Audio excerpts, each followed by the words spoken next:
ಪ್ರಭು ಯೇಸುವಿನಲ್ಲಿ ಅನುಗ್ರಹಿತರಾದ ಪ್ರಿಯರೇ, ಪುನಃ ಒಂದು ದಿನ ದೇವರ ಸನ್ನಿಧಿಯಲ್ಲಿ ದೇವರ ವಾಕ್ಯವನ್ನು ಆಲಿಸಲು ಸಮಯವೂ ಅವಕಾಶವೂ ಲಭಿಸಿದ್ದಕ್ಕಾಗಿ ದೇವರಿಗೆ ಸ್ತೋತ್ರ ಸಲ್ಲಿಸೋಣ. ನಮ್ಮ ಜೀವನದಲ್ಲಿ ದೇವರು ಸ್ಪರ್ಶಿಸುವ ಸಮಯವಿದು.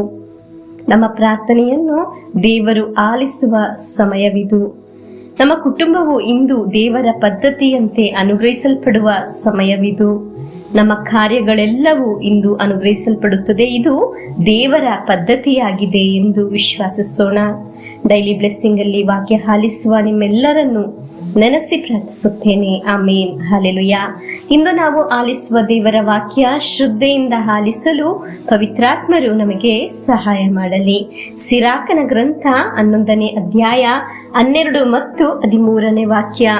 ಇನ್ನೊಬ್ಬನು ಮಂಕುತಿಮ್ಮ, ಇತರರ ಸಹಾಯದ ಅಗತ್ಯ ಉಳ್ಳವನು. ಆತನು ಬಲಹೀನನು ಹಾಗೂ ದಟ್ಟ ದರಿದ್ರನು. ಸರ್ವೇಶ್ವರನ ಕಟಾಕ್ಷ ಬೀಳುತ್ತದೆ ಅವನ ಮೇಲೆ. ಹೀನ ಸ್ಥಿತಿಯಿಂದ ಮೇಲ್ಸ್ಥಿತಿಗೆ ಅವನನ್ನು ಏರಿಸುತ್ತದೆ. ಅದು ಮಾಡುತ್ತದೆ 4 ಜನರಲ್ಲಿ ಅವನು ತಲೆ ಎತ್ತಿ ನಡೆಯುವಂತೆ, ಅನೇಕರು ಅವನನ್ನು ಕಂಡು ಆಶ್ಚರ್ಯ ಪಡುವಂತೆ. ಪ್ರಿಯರೇ, ಕೆಲವು ಪರಿಸ್ಥಿತಿಯ ಬಗ್ಗೆ ಇಂದು ನಾವು ದೇವರ ವಾಕ್ಯದಲ್ಲಿ ಆಲಿಸಿದ್ದು. ಪ್ರಿಯರೇ, ಸರ್ವೇಶ್ವರನ ಕಟಾಕ್ಷ ಬರುವಾಗ ಹಳೆ ಅವಸ್ಥೆಯಿಂದ ಆ ವ್ಯಕ್ತಿ ಮತ್ತೊಂದು ಅವಸ್ಥೆಗೆ ಬದಲಾಗುತ್ತಾನೆ. ಆ ಅವಸ್ಥೆಯಲ್ಲಿ, ಹಳೆ ಅವಸ್ಥೆಯಲ್ಲಿ ಅವನು ಇರುವುದಿಲ್ಲ.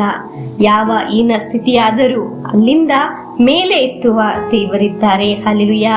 ನಮ್ಮ ಇಂದಿನ ಅವಸ್ಥೆ ಏನೇ ಆಗಲಿ, ಹಣಕಾಸಿನ ಸಮಸ್ಯೆಯಾಗಲಿ, ರೋಗವಾಗಲಿ, ಮಕ್ಕಳ ಭವಿಷ್ಯವಾಗಲಿ, ಕುಟುಂಬದ ಕೆಲಸ ಕಾರ್ಯವಾದರೂ ಏನೇ ಆಗಲಿ, ವಾಕ್ಯ ಆಲಿಸುವ ನನ್ನ ನಿನ್ನ ದೇವರು ಇಂದು ಕಟಾಕ್ಷಿಸುತ್ತಾರೆ. ಕಟಾಕ್ಷಿಸುವ ದಿನವಾಗಿದೆ. ಆಮೇನ್. ಈ ವಾಕ್ಯ ಆಲಿಸುವ ಮಕ್ಕಳೇ, ತಂದೆ ತಾಯಿಯರೇ, ರೋಗದಲ್ಲಿ ಆದವರೇ, ಜೀವನ ಏಕಾಂತವನ್ನು ಅನುಭವಿಸುತ್ತಿರುವವರೇ, ನಿಮ್ಮೊಂದಿಗೆ ಹೇಳಲೇ, ನಿಮ್ಮನ್ನು ದೇವರು ಕಟಾಕ್ಷಿಸಿ ಆ ಹೀನ ಸ್ಥಿತಿಯಿಂದ ಮೇಲೆತ್ತುವ ದಿನವಾಗಿದೆ. ಆಮೇನ್. ಅದಾಗಿದೆ ನಮ್ಮ ಕುರಿತು ದೇವರ ಪದ್ಧತಿ. ಹಲ್ಲೆಲೂಯಾ. ಪ್ರಿಯರೇ, ಈ ವಾಕ್ಯ ನಮ್ಮ ಜೀವನದಲ್ಲಿ ಬಹಳ ಸಂಬಂಧವಿದೆ. ನಮ್ಮ ಹೀನ ಸ್ಥಿತಿಯಿಂದ ಮೇಲೆ ಎತ್ತುತ್ತೇನೆ ಎಂದು ಹೇಳಿದ್ದು ಒಂದು ಪ್ರವಾದಿ ಅಲ್ಲ, ನಮ್ಮ ಊರಿನವರಲ್ಲ, ಮನೆಯವರೂ ಅಲ್ಲ, ಸ್ವರ್ಗದ ಇಂದು ಜೀವಿಸುವ ದೇವರಾಗಿದ್ದಾರೆ. ದೇವರ ವಾಕ್ಯದಲ್ಲಿ ಹೇಳಿದ್ದು ಬೇರೆಯವರು ಆಶ್ಚರ್ಯ ಪಡುವಂತೆ ಆ ಸ್ಥಾನದಲ್ಲಿ ದೇವರು ನಮಗೆ ನಿಲ್ಲಿಸುತ್ತಾರೆ, ನೀಡುತ್ತಾರೆ. ಹಲ್ಲೆಲೂಯಾ. ಪ್ರಿಯರೇ, ವಾಕ್ಯವನ್ನು ಪುನಃ ಪುನಃ ವಿಶ್ವಾಸದಿಂದ ಆಲಿಸೋಣ. ದೇವರು ನಮ್ಮನ್ನು ಅನುಗ್ರಹಿಸಿ ಆಶೀರ್ವದಿಸಲಿ ಎಂದು ಪ್ರಾರ್ಥಿಸಿ ಪ್ರಭು ಯೇಸುವಿನ ಆಶೀರ್ವಾದವನ್ನು ನಮಗೆ ಸ್ವೀಕರಿಸೋಣ. ಆಮೇನ್.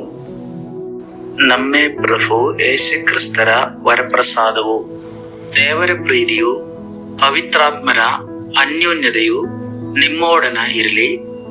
ರೋಗದಿಂದ, ಅಪಘಾತದಿಂದ, ವಂಚನೆಯಿಂದ, ನಿರಾಶೆಯಿಂದ ಸ್ವರ್ಗದ ದೇವರು ನಿಮ್ಮನ್ನು ಅದ್ಭುತವಾಗಿ ಸಂರಕ್ಷಿಸಲಿ.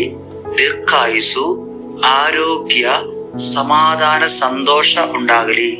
ಪಿತನ, ಸುತನ, ಪವಿತ್ರಾತ್ಮರ ನಾಮದಲ್ಲಿ ಆಮೇನ್.